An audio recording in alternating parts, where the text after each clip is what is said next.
What a game. Take a victory lap, take a bow, and take the headsets off and start to yell.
Cycling through, back to Blizzaga. Oh, pulled the counter twice out, but not gonna find it, and run off Shadow Ball will do the tricks at 0. Is all of a sudden up to 78%, make it 90. Another roller doesn't find the mark this time, but a dash attack and forward tilt will only find shield. Ooh, and now that might just be game. No strong hit, but pop him off the top with the sneakers. Luddite very aware, I think, of what X-Wing wants to do. Is that's going to be no tech in that situation, and that means that stock is gone. Grain, another string of back airs, and that one will be shut down. They will be able to get back to the ledge, but that's going to be another mistake. The jump, the up B, and it's not enough. Rinse, repeat from the second. It looks like we have, was it overkill, a disconnect? Whatever's happening here.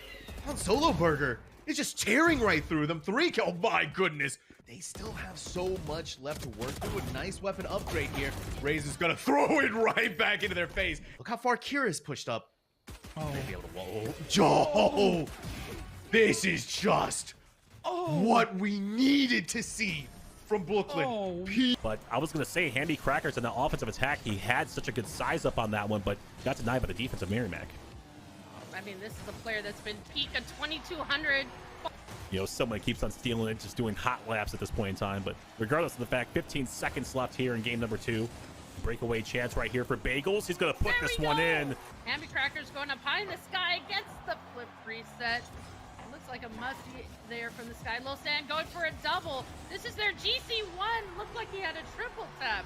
So much more aggressive on the offensive end. When you have an offensive push like that, you cannot afford to just leave somebody just wide open. Two back-to-back misses.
What's up, everybody? Happy start to a new week. It's Monday night. You know what that means. We're throwing down here at ECAC for some Smash Brothers Ultimate action. I'm Beautiful Crow, back in the saddle with Soy, and we're here to bring you week 6.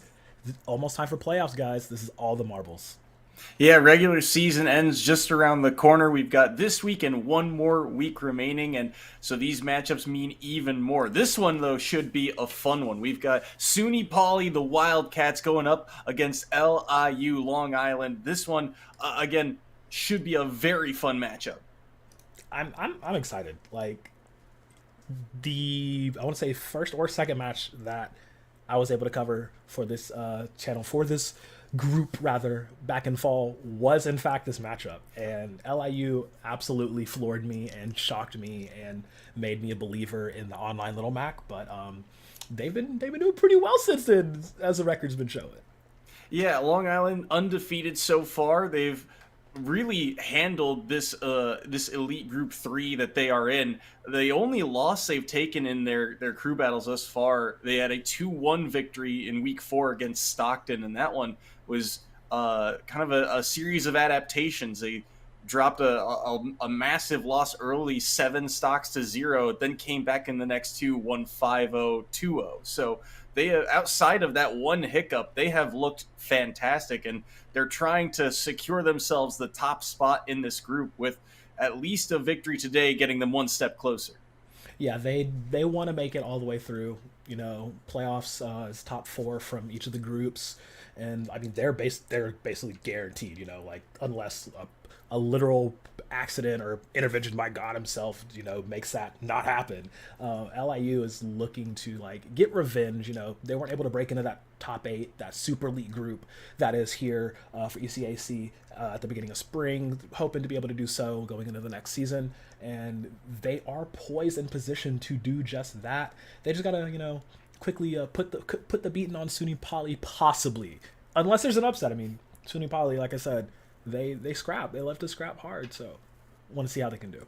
Yeah, and SUNY Poly have had kind of an up and down year. They're 2-3 so far through this group, but some of their wins have looked very solid. I mean, they 2-0'd Dallas Baptist. They started off the year going 2-1, excuse me, against George Washington University, who's really been up and down. You know, some weeks they are stomping teams, other weeks they are, you know, getting trampled upon. So it's a wild group here, and it feels like, hey, if just a stock here or there had changed, maybe they could be in a better position. But they currently find themselves outside of the playoffs looking in, and if they get the win, it will certainly help them. But they are in a position where their fate is out of their own hands. They're going to need some help if they're going to get into the playoffs. Just a little bit, yeah. You know, they have to win this and, you know, hope that Stockton lose. And I think there's like one other scenario as well in there to get the points and the stock differentials in check. It's a tall order. It's absolutely a tall order for them. But this is literally do or die, like I said at the start of the day. So hopefully they brought their boxing gloves to come to scrap for real, because I know LIU are not going to be playing around. We know we do have the starters, or the chosen 3 rather, for this matchup as well. And this is hilarious because even though LIU does have that, like, I think they have a pretty decent size team pool rather, they're running back the same squad. Well, except for Ninja Nick, at least for game 1 rather. It's going to be my guy, you know, the Little Mac that everybody loves from Long Island. The joke writes itself, you know, there's Rocky chants everywhere. But a Humboldt, who is my favorite, because that man pulls literal magic out of the pot, because he's a Piranha Plant player, which is like, you know, he automatically belongs to an elite squadron, a small legion of dedicated plant players in the world. So definitely love to see him scrap a lot as well. And starting Ninja Nick, so a little bit of a difference there coming out on their starting lineup, as I believe, yeah, I was told they were remaking the lobby, so that's why we're over here doing a little yap sesh, as the kids say, before the match actually starts. The other player I want to highlight too on Long Island is DS Mario main, because I believe the last time I saw them, they nearly took out a full squad. I think they Just by took about themselves. 7 or 8 stocks just on their own. They were able to tear through on Mario, and then they nearly, I believe they only got about half the stocks, but they switched up going to, I believe it was King Dedede in the past. So, Mario, obviously the one they are most proficient in, and a character that we don't see, I think, too frequently around the collegiate scene, but still a very potent one. And so when you have so many players on LIU that have that sort of pop-off ability, like DS Mario main, like Humboldt, like my guy, it feels like this squad has the ability to elevate themselves to be that number 1 seed. And that's really the goal for them, I think, at this point, right? You're 5-0, you got 2 weeks left. If you're able to clean things up, getting that number 1 seed just makes your path to a championship or a path in your playoffs so much easier. And I think that's now the goal for this squad. For sure, yeah. Having superior seeding going into playoffs is definitely what you want to have. They had an unlucky playoff bracket, some might say, back in fall. Just right there on the cusp of that top 8, but just not going to happen. So definitely securing that first seed is the main goal for this LIU squad. And like you said, like we've reiterated multiple times, this squad, all combatants involved, they can do it. It's just they have to remain consistent throughout the entirety of this set. Yeah, and it's not going to be easy too going up against SUNY Poly, the Wildcats, because I mean a lot of their games have been very close. Very bloody, I mean, they're very bloody. All their wins in particular are 2-3 stocks at most, and then the losses, even I think the most they've lost by is about 4 or 5, somewhere around there. So everything they play is just seemingly down to the wire. You're almost always going to see that last member of the squad every single time, the way that they have played. So it could be a longer series for that reason. But as we've said, the players on LIU, sometimes they just catch fire seemingly out of nowhere and are able to roll with the momentum. So it'll be interesting to see kind of how the match starts, because if LIU brings their A game and everything just works for them, they have the reads, could go very quickly. But if SUNY Poly, the Wildcats, are able to, kind of slow the pace of the game down and mix them up, get some of their combos online early, all of a sudden you've got the makings of an upset.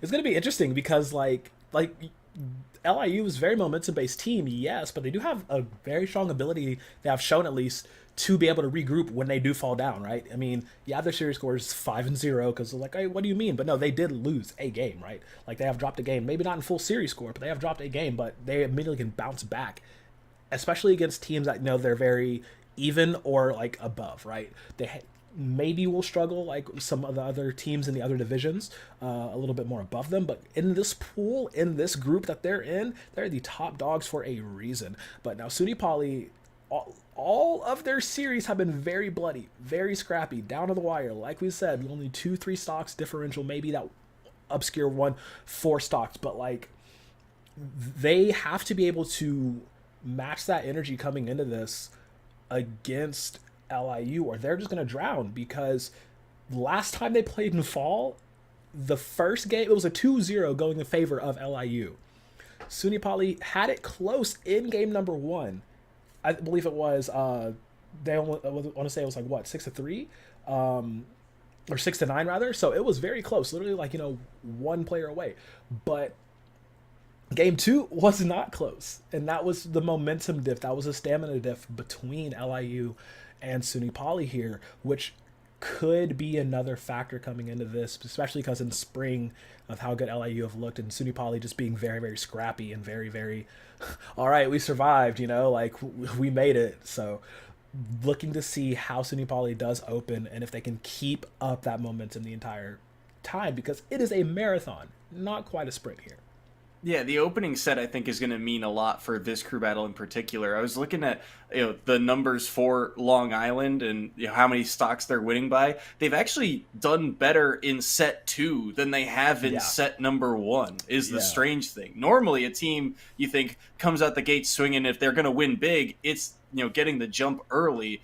and then things get tighter as the other team adapts and brings things close in round 2, even if it is still a 2-0. This is the opposite here. Their one loss was in the first set to Stockton, then they won the next 2. And outside of that, I mean, they've had 4 different series where they've won by more in set 2 than in set 1. So they are an adaptive team. It's a bounce back, I'm telling you. Yeah, it really shows, the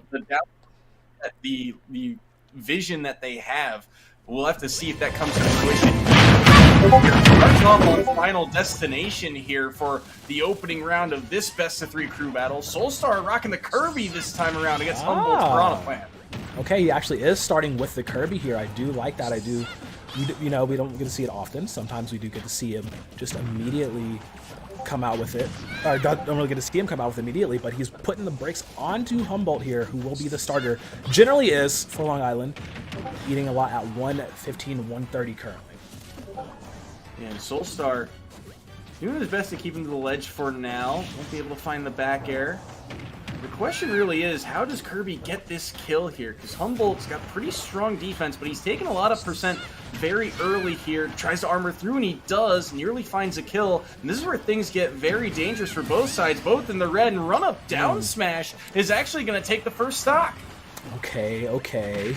Very nice job indeed. And will be returned immediately, though. So back to 0.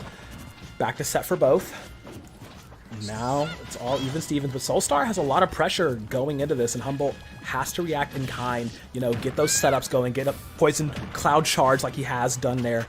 It's just this up close and personal game up against Soulstar is not where he wants to be in the mix.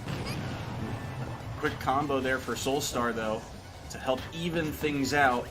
Can't apply too much pressure around the ledge, although the neutral B will be able to help with the hat online. Oh, down smash again, nearly catching. Humboldt gets a down tilt underneath, intercepts that recovery as well, saying that up B not as safe as you think if I can sneak underneath here. But now they get forward aired back off stage once more, forcing a low recovery, and not really able to go out there and punish either way.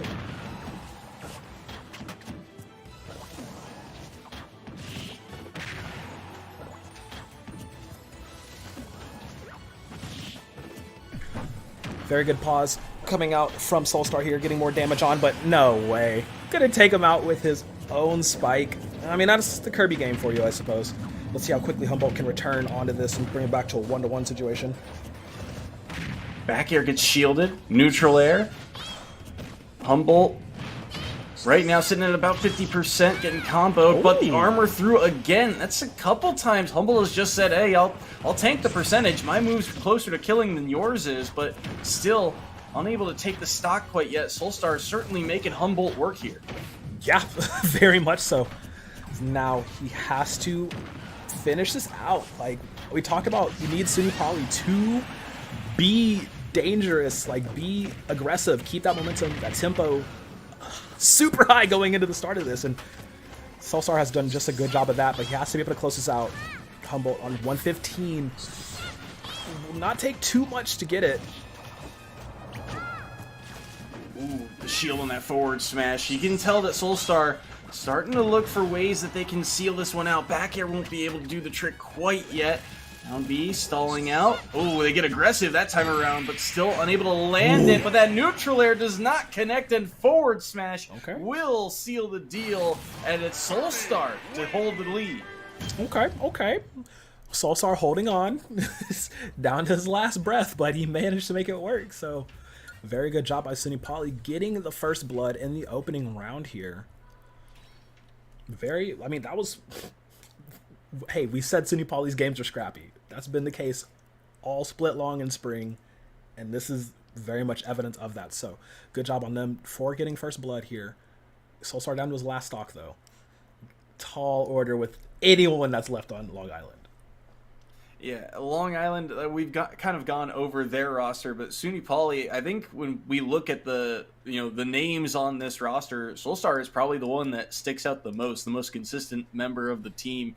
And typically, I think we actually typically see the pit more, but the Kirby that we mentioned, it has made the rare appearance here and there. So it was interesting to see that they led with the Kirby this time around, blind picking it essentially into Humboldt, and it ends up working out pretty well. Just getting a good amount of damage, getting pretty consistently finding combos, and even if it's just 2 or 3 hits, Kirby's damage output on those combos is pretty strong overall. Stacks. And it stacks so fast. You only need 2 or 3 of them to get into kill range, and then you saw things like back air can kill surprisingly early, even on a heavy character like Piranha Plant. Yeah, and that was like one of the main things I had highlighted a little bit talking about it towards the beginning of that round, right? Like, we know Humboldt wants to create distance. He wants to starve you out. He wants to be able to, stack Poison Cloud, stack Spike Ball, do what he can, and not have you close that distance. Kirby is so good at closing the distance against these slower characters. Like, he is speedy. He's got the hands, got the feet, can do so much damage. Those combos stack so quickly, you don't even think about it until you look down at your damage percentage and you're like, wait a minute, why am I at 80%? Like, how did that happen so fast? And I mean, good on Humboldt, though, for knowing that Kirby is very susceptible to, multi-hit attacks and DOTs and being able to take those 2 stocks back. So going into the next game here, Ninja Nick, bring out the Pokemon Trainer and Soul Star. You got 1 stock to make something happen. Let's see what you can do with it. See if Soul Star can extend the lead for SUNY Poly, or if Long Island can tie things up. Ninja Nick rocking the Pokemon Trainer this time around. Curious to see which Pokemon we'll see the most of. Typically it's the Squirtle at the low percents, it's the Ivysaur in the mid, and then and once their percent goes up, you try and outlast with Charizard. But I've also seen a couple times, I think, players opt to go to Charizard early at the low percents just to see if they can get a very early kill, just someone DIing out or away because of the kill power that Charizard has. Yeah, that is true, and I believe if I'm remembering the data correctly, I want to say Ninja Nick does a lot of early Ivysaur. Has to switch to save his life real quick, so he will be with the Charizard here, but just tiny little mistake, It's like, hey, we're on Wi-Fi. It hurts sometimes, But Ninja Nick already at 89%. Soulstar has to try his best, sitting on his last stock, and I mean, this makes sense, right? Go for the Charizard, be super big, super damaging, and just go for a Hail Mary, Flare Blitz, take him out, right? Oh, there's the up smash. Won't be able to take the stock quite yet, though, but I mean, the other side of it, too, Kirby's one of the lightest in the game. How did that forward smash miss? Am I crazy? Did that go through Kirby's head? I don't know how that one worked out, but Soulstar will take it. Okay, yeah, but he should just run up and, the claws come out. Ninja Nick managing to stay alive and hold on to all 3 stocks. I mean, look, there were some moments there. I mean, Soulstar was trying to show us something special real quick. Like, but, yeah, that was kind of the expected result. Even though Ninja Nick had to kind of switch to Charizard just to stay alive there, just because of that up B whiff that happened under stage, it worked out in his favor. So, Long Island, they're just like, all right, cool, whatever, going into it. But if Soulstar maybe had 1 more stock, I think there's a realm where he could have brought that down, taken at least 1 off of Ninja Nick there. Yeah, the way Soulstar was playing felt like it was certainly doable, but it also, that's the risky way when you go into, I guess, Charizard versus Kirby, right? It's the heavyweight versus the light fast combo character, and so they were able to get that percentage up. The question was Soulstar going to be able to find a way to land something heavy, like a back air, like a smash attack? And really the answer was no. Ninja Nick, just with too many options, especially, that's the thing about Charizard, right? There's too many quick kill options for you to really commit to something there. If you're Soulstar, you've got forward tilt, you've got things like the back air, aerials at a shield. Up B was going to be dangerous at some point too. So there's a lot that you really have to worry about, especially being the lightest character in the game is Kirby, right? You get hit by any of those, and I mean, your stock is just forfeit plus 40%. So a lot to worry about. So a valiant effort, but at the end of the day, Long Island have tied things up. Yep, all tied up right now going into it. Let's see. Who are they sending in next? We'll see it when we see it, I suppose. And I do know, though, small battlefield. That's on the menu, so that's going to be fun. If that points to anything, though, that means, yeah, okay. The Steve's coming out. Terrific. All right. So, Sunny Poly is playing no more games. It's Fire Chicken.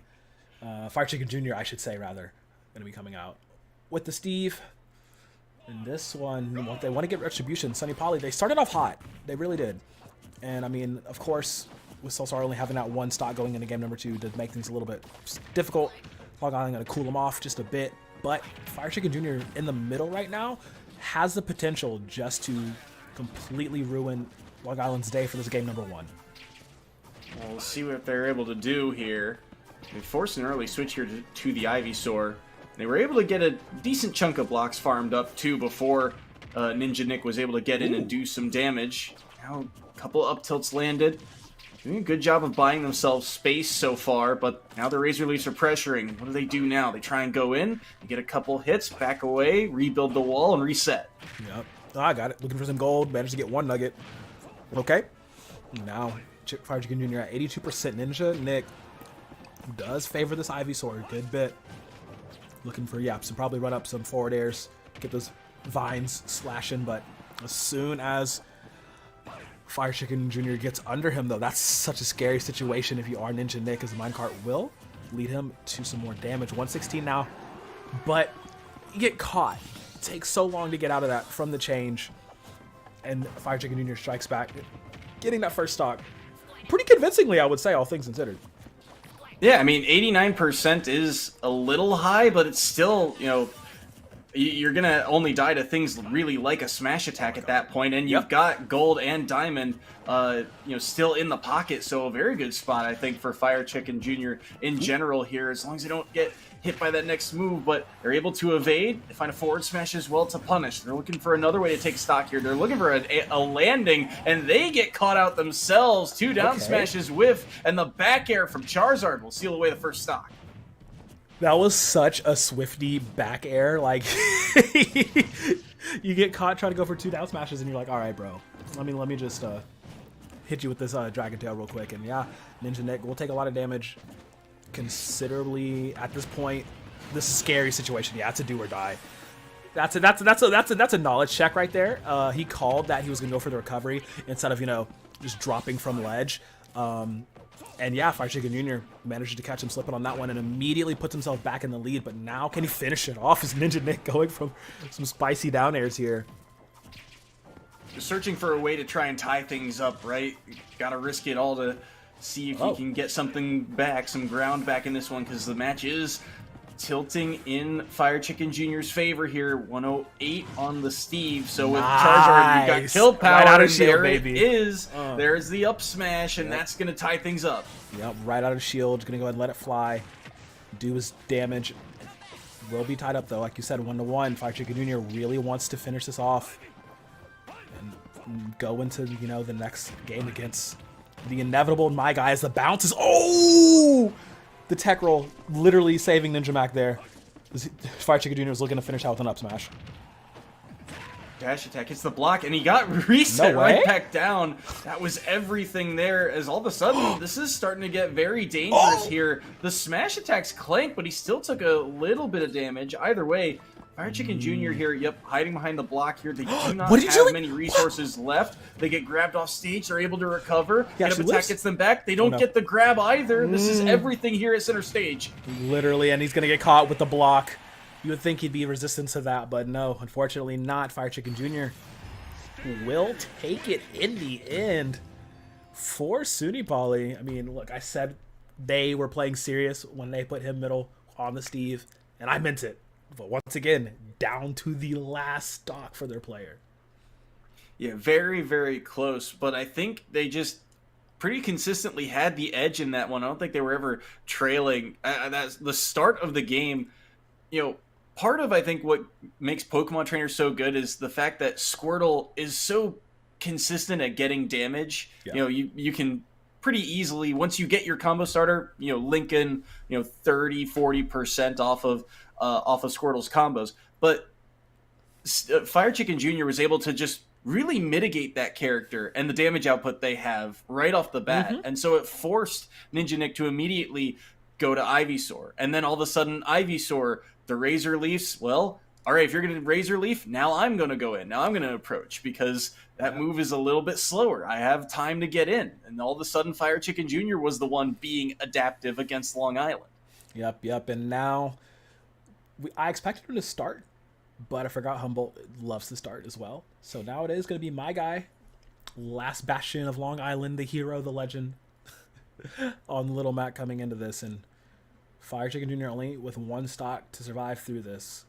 I mean, look, it's not insurmountable, honestly. Like, I only say that because of the player that my guy is. Any other Steve player coming into this would be like, all right, cool, I got this, whatever, chilling. We're vibing, we got this. But this particular situation is so interesting. So SUNY Poly is looking to, give Long Island one of their, I think it'd only be like their, second or third game loss of the spring split so far. It's just a really tall hurdle to try to get past. Yeah, it would only be their second set loss of this split, and so my guy, certainly a task ahead of them to see if they can take down this stock and then the three of the next member. But really, the key I think is to not drop any stocks here. Yep. Can they make sure that it's an even game going into that final match here? As Fire Chicken Jr., I mean, you do like the matchup here for the Steve, just in terms of being able to edge guard the Little Mac, but outside of that, you're on a small stage, and the way we've seen my guy play, I mean, they're going to force every interaction they can. Yep, and off the bat, but that might be to their detriment because at this point, right, Fire Chicken Jr. is going to expect him to, try to force and pressure as much as possible. As my guy's already at 80% on their first stocks and not what they need. They need to close this out fast, and he's getting baited into it. Has the KO punch ready. Fire Chicken Jr. knows he's got to play keep away, chip him with something. Minecart is good, and that will take that away. As gets ducked under it. Okay, B gonna do a massive amount of damage, but it's just you have to close this out. And Fire Chicken Jr. can play with this food if he needs to. Ooh, odd interaction there. The multi at a down tilt somehow ended up getting my guy back on the stage, but either way he's able to get around it. My guy not afraid of the ledge either. Able to go in, get good damage, and this is where things get scary for both of them in the red here. Forward air off the block. Can they find something? Side B there will knock Fire Chicken Jr. away. Okay. Up B in, goes for the up smash, No but way. it's a duck underneath with the up smash, and my guy ties the series again. Oh, man, he went for it. The up smash just a little too early. Like, had he waited from the drop down from platform there, I think that actually would have connected. But that will be, my guy tying it up. This man, just the pressure he admits just stepping into the arena is so fun to see. And now we have this all down to the literal last respective person just for game number 1. It's gonna be close. I think so. One of the things that I want to note about that one, you talked about the up smash being probably the right answer there, considering where my guy was. But I was honestly shocked. I think Fire Chicken Jr. was as well. That the up B knocked my guy so far away, right? Yeah. The knockback on that move. Normally you can string those together at, say, lower percents, but I think the fact that my guy had so much damage already on them knocked them away out of that hitbox, and my guy was able to recover, get underneath, get that up smash, and tie things up. But as you said, my guy also, anytime you see a Little Mac on screen, right, there's that little bit of fear factor, right? There's that, okay, like, this is a character I should be, unless exactly. It's like, how good is this person really? Like, what are we dealing with? But oh man, it's just literally so scary. Like, on paper, Fire Chicken Jr. is like, oh yeah, I'm Steve. I win this matchup considerably. Like, but not. Oh man, I could talk about like the personal factor of different players like forever. But we're getting geared up for the next match. We have a little bit of time to do a little bit of chit chat, etc. As we're waiting for them to load back in, there was tiny issue, but it's nothing too crazy. Yeah, so while we've got some time, the outside look here, we were talking about the playoff perspectives here because Long Island trying to wrap up that #1 seed. So there are 2 teams at 4 wins just behind them at 4-1. That's George Washington and NEIT, New England Institute of Technology. Yep. George Washington and NEIT play each other this week. That's another match going on. And then the following week, George Washington gets Stockton, who is that #4 seed currently in this group. And NEIT, they get Indiana Tech. Stockton in their last week, or Stockton, they get George Washington for their final week. Yep. But this week, they get, I believe it's Gateway University, Gateway Technical College. My apologies. So that's that's their opponent this week. So the fact that the 2 and 3 seed play against each other certainly helps LIU in that race for first place. But also it means that, for the rest of the teams, say SUNY Poly trying to sneak in, Stockton, they're hoping Stockton gets upset this week, right. And then they're gonna have to hope that George Washington gets that win as well to keep their playoff hopes alive. Yeah, like we said, their fate is in other people's hands currently. And that's that's always the biggest bummer as a player, in any sort of competitive environment, right? If you and your team, you think you're doing good enough, you think you're okay, we have a chance, we can make it in, but it's 100% not up to you. So you're kind of just cheering for the other team, hoping it's okay, come on, let's get this point differential going. Okay, let's get this hopeful, forced tiebreaker, etc. going on. But oh man, with this many different variables in place, that's a scary thing to be waiting on for sure. And on the flip side too, right, for SUNY Poly, if you are that team that is trailing through most of the regular season and you win, you still find a way to sneak in, all of a sudden that momentum is scary headed into the playoffs, even for the top teams, because you do have to play out those matchups, and a team that is rolling, a team that catches fire, is able to pull off some magic in the postseason. Okay. We are in this match now, and it's Spartan coming out with the Sephiroth. All right. This is the new look. SUNY Poly pulling out their secret weapon. We are back to Pokemon Stadium 2. Let's get it in. 3 stocks apiece now. Let's see how my guy fares, or does Spartan get to celebrate the release of Final Fantasy VII Rebirth? Ooh, solid back air there. Even percents off the start here. You would think Spartan would try and keep their distance here with the sword, but my guy just not allowing them any time, immediately going in, getting good damage. And Sephiroth, again, on the lighter side of the cast. Right. That's a shield break, my too. God. So this is the stock. Goodbye, good sir. Up smash galore, and that's the first stock off the board. I made a joke earlier on broadcast about how, man, Long Island's so much fun to watch. They always get some sort of shield break in all of their series. It probably won't happen again tonight, right? Well, we were wrong, as my guy just dominates over Spartan right now. And the other thing too, right? The Shadow Flare lands on him instantly, and he's still got the timing, the recognition to go in for about 2 more dash attacks, land them, and then say, all right, well, it's time to use counter, gets the timing right, and that means Spartan cannot punish him. Okay.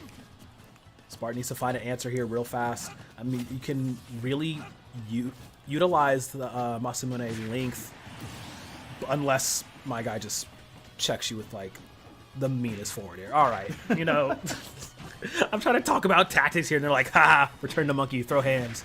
That's just literally the name of my guy's play style, just straight hands all the time. So now Spartan on his last. My guy has not dropped his first stock in this game 1, and SUNY Poly, we said you need to start off strong, start off hot off the gate. The Long Island coming back strong, finishing it off. My guy not dropping a single stock across 2 matches. Yeah, and you get KO punch on that final stock there. You think Spartan's going, okay, he's got KO punch. He's sitting on the other side of the stage. Yep. I've got I've got the entirety of the stage to get over there and think about how I'm not going to get hit by this move. And he throws out, I think, every aerial in the book outside of up air. Yeah. And my guy just says, shield, dash in, B button. And he's able to seal the way. And just like that, Long Island takes set number 1. Like, come on, like he can't keep getting away with this. Like, he just genuinely cannot. This is too ridiculous. Like, Long Island, I don't know what you're feeding my guy over there. Probably the meanest of protein shakes ever, but man, just making it look so easy. And now going into game number 2. How do SUNY Poly react and adapt in this situation, right? Because Long Island could literally run back this lineup in the exact same order and it would not phase them at all. Like, that would be, high-key beneficial to them. They would be able to do the same thing they just did, maybe even cleaner, with this lineup. As soon as I say that, oh yeah, we get subs. All right, that's fine. I'm just gonna shut up, 'cause clearly. Is the we mentioned it earlier. I think you did too. The fact that Long Island's they got a bag. They got a deep roster. They really do.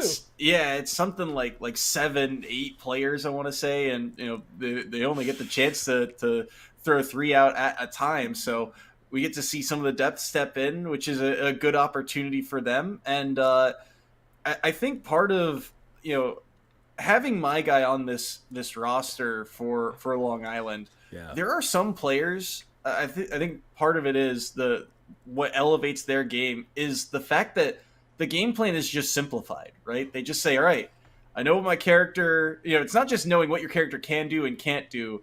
It's just saying, all right, I'm going to make the game this. I'm going to make the game, I'm going to rush in and I'm going to throw out the quick tilts to get a bunch of damage on you. And then when my KO move comes online, I'm just going to wait for you to make a mistake. And that's a really simple game plan, but it works. It works, especially against characters like Sephiroth, where you have to, have the timing down of the side B to get some combos. You have to know, the distance of the up tilt for it to scoop, things like that. You got to time your aerials properly. Some players just thrive in simplicity, and it feels like that's what my guy is doing right now. He's saying, all right, I know what my character can do. I know that there's an extra fear factor on top. So as long as I just play into it, I'll wait for their mistakes and I'll punish accordingly.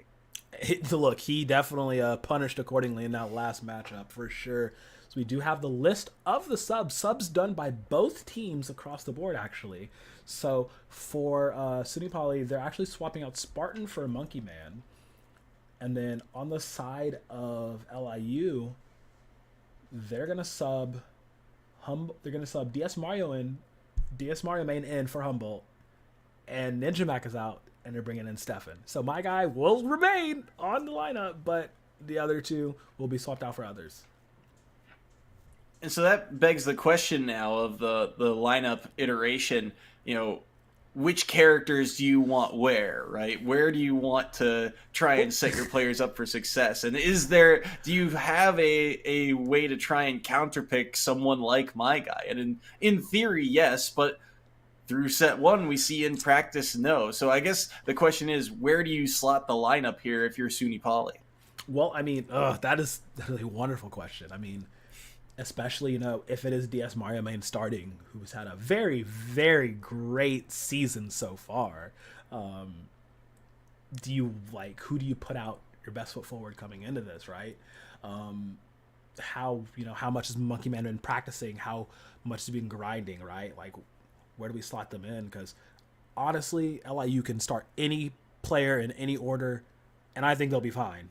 SUNY Poly, however, I do feel they do need to start certain ways. I was gonna say maybe bring in Fire Chicken Jr. as the starter as opposed to being in the middle, and I guess that's gonna be the game plan here, starting on Fire Chicken Jr. Right, and I think you mentioned it earlier too. This is typically a squad that leads with Soulstar most frequently, so having to try and change the lineup, maybe throwing a wrench in the game plan here of LIU. We'll have to see where LIU kind of goes. I would not be shocked to see DS Mario Main, be the lead here. And it also makes a lot of sense to just two characters for both sides, really, Fire Chicken Jr. and DS Mario Main, that pretty well-rounded, right? You're not too scared of any other characters that might step into the ring, especially after what you've seen here for set number 2. So, we are seeing here Stefan is locked in as that member for LIU who's going to lead things off. So go in a different direction this time around. Yep, and we will be starting at PS2, right where we left off. I do not have the info on Steven to know what they play, unfortunately. That's my bad on that one. But we know Fire Chicken Jr. generally always defaults toward the Steve.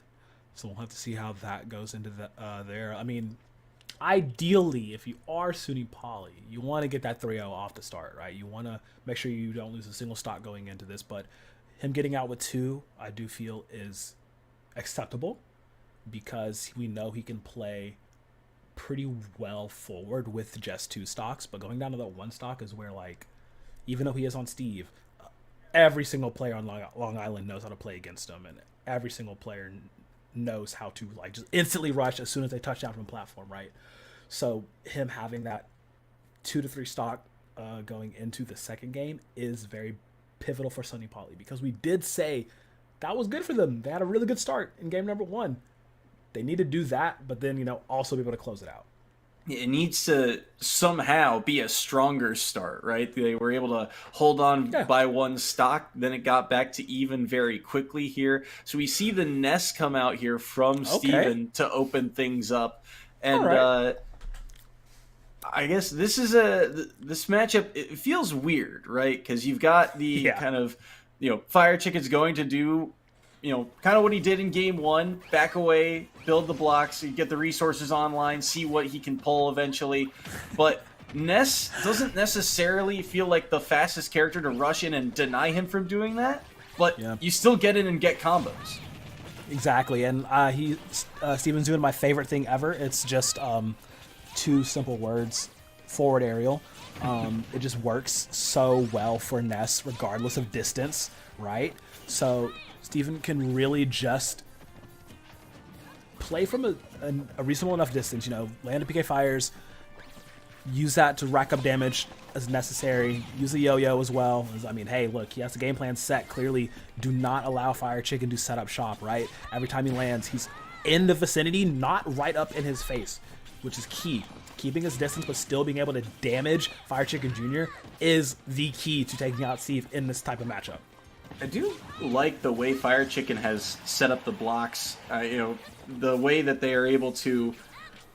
Ooh. Look at the movement of the up B. Oh, hold on. But he gets caught. Sweet spot of back air from Steven is actually going to catch it. Maybe a little too fancy with the movement. Yeah, just a little bit. Slipped when he should have slid, but turns very, very quickly with the Acme Anvil, okay? And now he has to step it up. You can't just minecart through that. PK Fire does a really admirable job of stopping a lot of the Steve setup. And you're seeing that right now from Steven. It's 92 on Fire Chicken Jr., not the start that SUNY Poly needed to have. And Long Island, with this 1 substitute, really showing they're still going to be aggressive all the way through. Back air. Cart will knock Steven off stage here. Oh, wow. Steven, somehow getting that down air off in time to knock Fire Chicken away. Fire Chicken, not many blocks at his disposal here. We'll use the cart combo again, and that's what I was going to say about the block placement, right? That lingering block up high means that they can... Oh! Was that an input error, or was he trying to guess the jump? He might have been trying. I think he's trying to guess the jump there, and he gets caught out, and he's going to drop a stock for it, too. Those blocks had led him to so many good combos, but off a cart catch, he's unable to get the stock, and he pays for it with his own. Oh, no, that's a big feels bad man moment if I have ever seen one. Now he's just trying to right the wrongs of it. See, guessing for the jump up. It is a common thing, right? People mash out of minecart and usually just jump up, but that time will finally secure it down to his last 1-to-1 here. Now Steven back to the same game plan. Yo-Yo, woo, just barely missing. What? Is that Diamond Pickaxe? Oh, no. Yeah, he dipped a little far for that one, and Steven's gonna come out on top, and LIU will hold the lead through the opener of set number 2. I think the down air was actually what did him in. The fact that it kind of drags him down a little bit farther meant that he couldn't really turn around that up B conveniently to get back to the ledge, because even if he does, he gets clipped by the Steven up B recovery. So either way, it ended up being a kind of, pick your poison scenario. Yeah, I mean, it just, oh man, opted a little bit too much into the madness, and honestly, I think as part of that was Steven driving him crazy as well. The PK fire usage, call it spam, whatever, yeah, but like it just worked so well. There was not a moment for Fire Chicken Jr. to be able to rest, right? There was not a moment for him to actually be able to get. He had really good block placement when he was able to get them set up, yes, but there's just no realm in which he was able to breathe because Steven was literally on him 24/7 throughout that entire matchup. Did Fire Chicken Jr. manage to bring him down to 1 stock though? Yes, very good, because now he is setting up Monkey Man to come in and just finish off Steven as fast as possible. We'll see if he's able to do just that. The other thing too, you commented on the side Bs. It doesn't necessarily feel like the best option at times, but when the blocks are out, I mean, you saw in that matchup, the side Bs eat through those blocks and very quickly. And while, yes, that block is going to disappear at some point anyway, and, typically Steves will then throw the cart underneath because that's, hey, projectile through the wall, just more defense. The side Bs, again, go through that, and they don't allow him to just sit back there and farm. So Steven, very good recognition in those moments to say, hey, even when you think you are safe, there is still pressure being applied here, and if you are too lackadaisical about it, it will go awry, and that's what ended up costing him a lot more percent than he would have liked. So now we get to see Monkey Man enter the ring here on the Donkey Kong, going up against Steven's Ness on 1 stock here, back to PS2. Yep, Monkey Man on the DK. Let's see how fast he can get rid of the annoying little psychic boy. It's going to be a much different complexion of the competition, right? Like, completely opposite game plan from a Steve on a DK, right? You're literally point blank up in the mix 24/7.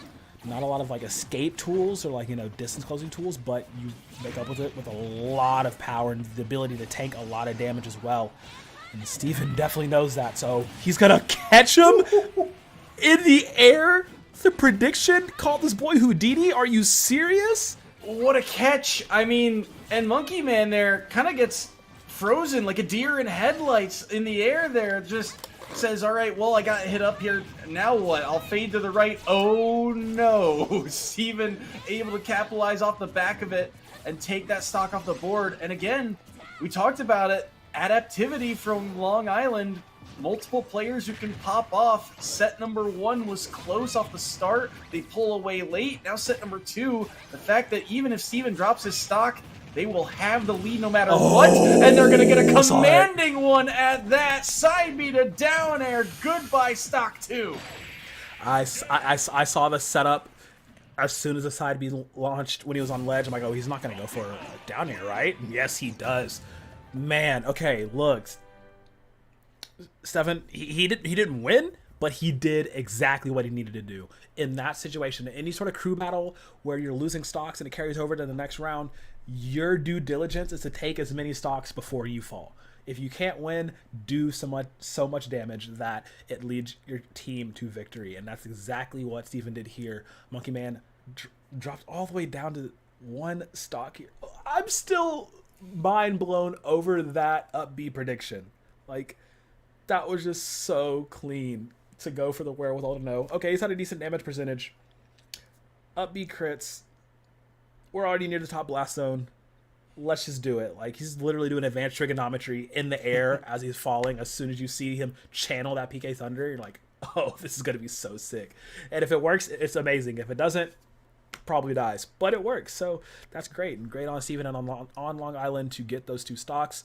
Monkey Man staying alive just barely, but now he has to go up against... Oh, I lost audio for a second there. Whoops, hold on.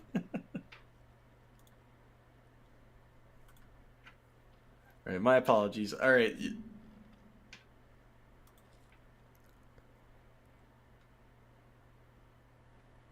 This is going to be interesting, though.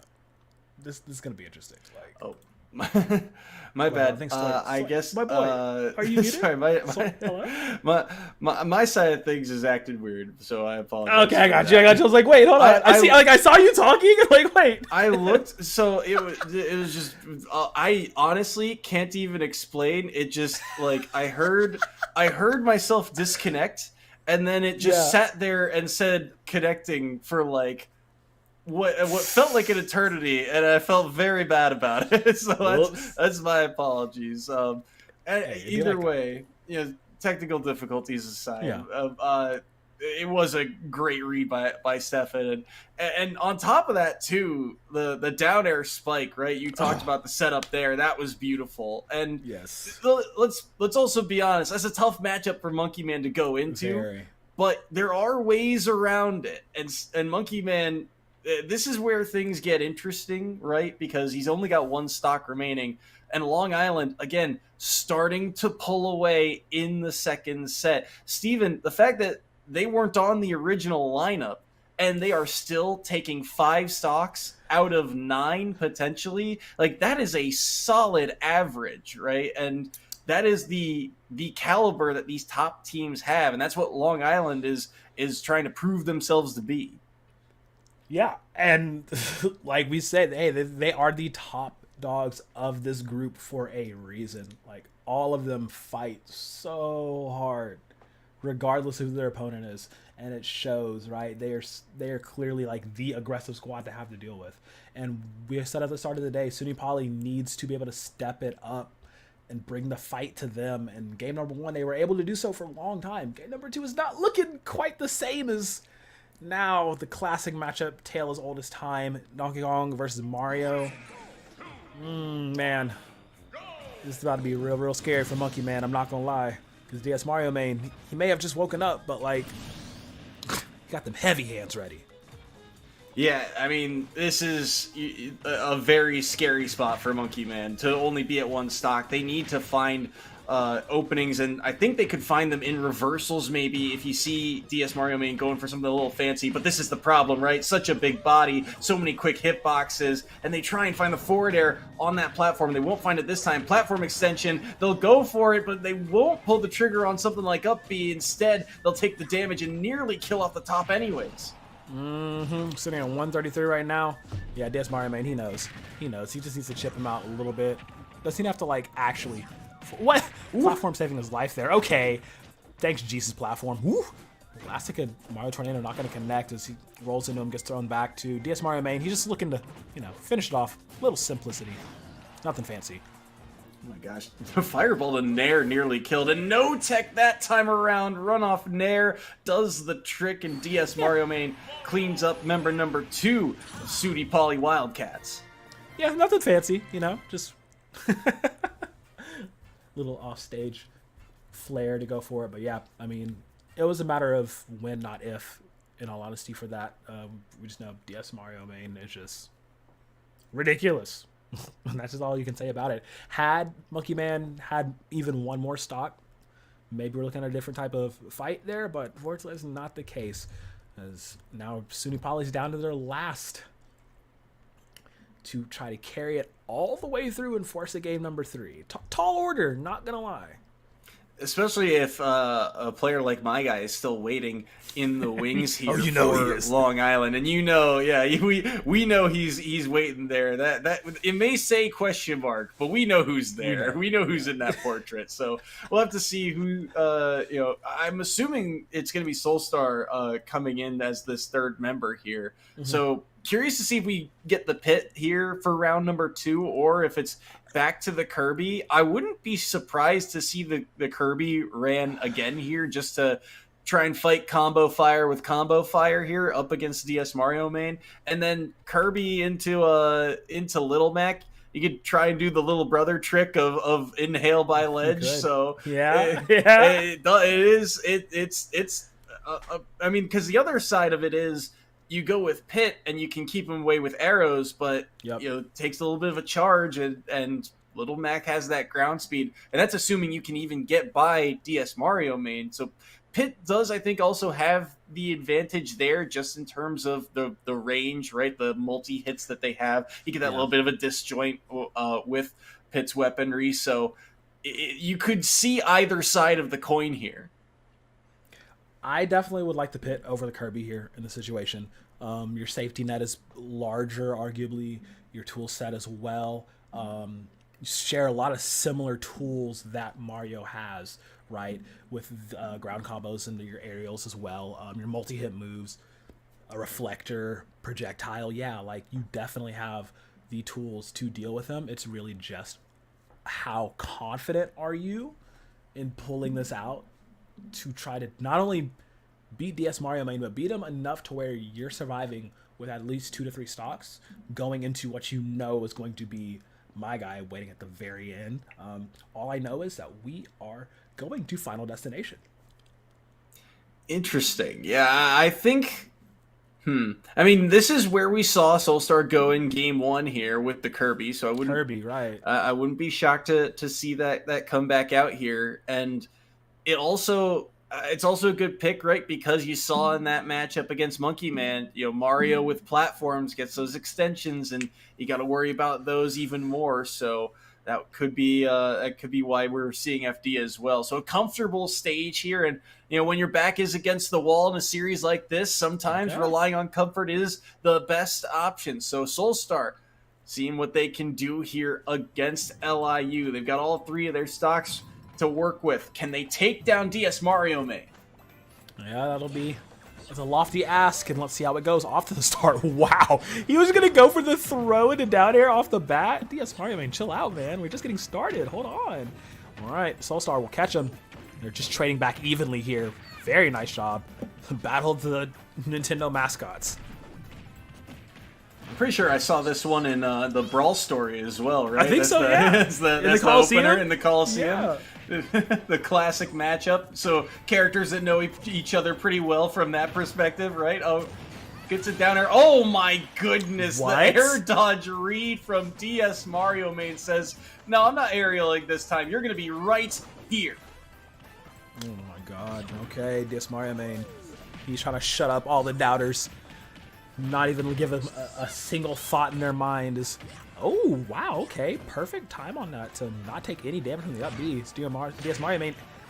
Oh, no. He's scaring me with how well he's able to execute these combos online.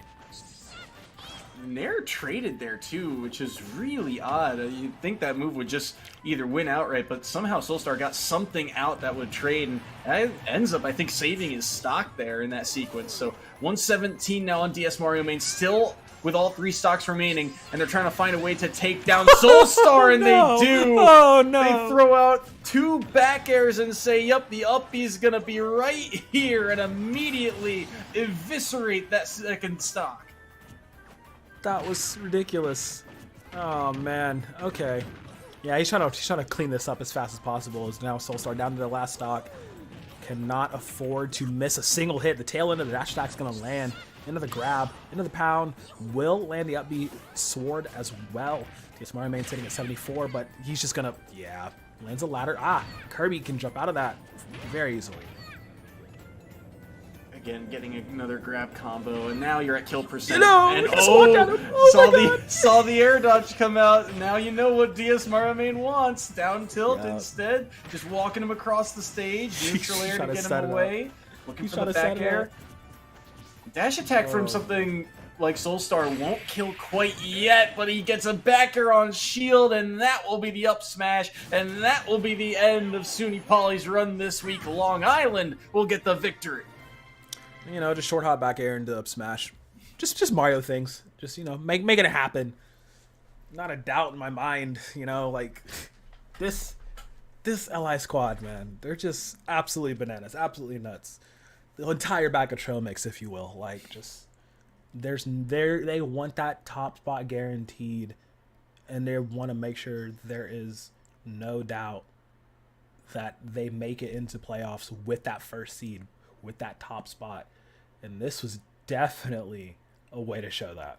Yeah, a very solid showing here. And again, a series where things were close at the start. Set number 1 was 3 stocks. Here in set number 2, a little bit farther. And you're seeing the depth of this squad as well. DS Mario main with a pop-off set. My guy with another pop-off set. Steven taking 5 stocks off the board. And you've still got players in the lineup like Humble, like Ninja Nick, who are also, an intricate part of this lineup. So you've got a solid crew here and variety of character. You've got, combo heavy, defense heavy, well-rounded. I mean, it feels like the complete package has really elevated this team. Yeah, absolutely. And there's only, I believe, one more week of regular play left? Yeah, just next week, week 7. That's going to be the end of things, to figure out how things shape up for playoffs in the picture. But that will be it. History repeats itself, a 2-0 for LIU over SUNY Poly. But if you want more ECAC action, don't worry, we got you tomorrow, 8 p.m. Eastern. It's ECAC Valorant. Bruton Parker College versus How do you say that? It's Conestoga? Conestoga?